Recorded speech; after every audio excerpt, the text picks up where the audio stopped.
যারা সুন্দর করে ফুল আঁকতে চাও তারা আমার ভিডিওটি সম্পূর্ণ দেখবেন। এভাবে ত্রিভুজের মতো করে দুইটা তিনটা,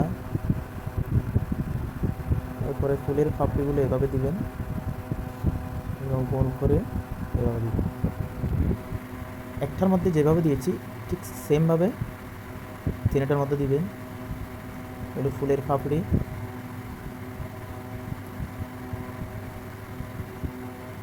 তিনটা তিনটা চারটা চারটা পাপড়ি দিবেন। খালি ছিল একটু আগে বলছিলেন এখানে খালি ছিল, এখানে এভাবে সবুজ করে দিবেন, খুব সুন্দর লাগবে দেখতে।